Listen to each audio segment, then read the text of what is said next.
Ko začne določenemu modelu avtomobila padati prodaja, je čas za posebne pakete. Pri Juku je to N-Tech, kjer v razmeroma ugodnem paketu dobite navigacijo Nissan Connect, Bluetooth za povezavo z vašim mobilnim telefonom in kamero za vzvratno parkiranje, ki je sicer super, vendar bi sam 100krat raje izbral senzorje. Potem so tu še lepa platišča, zatemnjena stekla zadaj, nekaj črnih dodatkov, vse skupaj za malo manj kot 20.000 evrov. Junija, ko smo tole snemali, je bil v akciji še tisočaka cenejši, zdaj pa boste morali preveriti cene pri vašem prodajalcu. Ampak se meni vseeno ne zdi poceni. Res je, da ima dizelski motor in bogato opremo, ampak je kar veliko. To pa zato, ker je avtomobil dokaj majhen. Sploh znotraj je precej utesnjen, kar pa bo v večini v bistvu čisto dovolj, ker v Sloveniji ni malo takšnih, kjer se v avtomobilu vozita samo dva. Sploh prtljažni prostor je zelo majhen. Tukaj je tudi veliko plastike, kar bi znalo koga zmotiti, meni je pa zelo všeč, da lahko na isti konzoli preklapljate med klimo in pa nastavitvami motorja.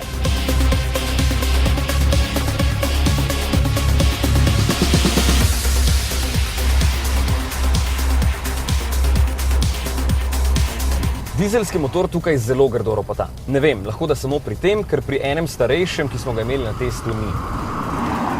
Včasih se mi zdi malo prešibak, ampak bo za večino dovolj. Me pa kljub porabi okoli 6 litrov zelo jezi, da ima tako zelo majhen rezervoar za gorivo, da moraš vsakih 500 km tankati. Sploh, ker je vožnja z njim kar prijetna, čeprav dokaj trda. Lepo se odziva, ročica menjalnika je blizu volanu in še dobro se vidi ven. Seveda pa vam mora biti že v osnovi všeč na pogled.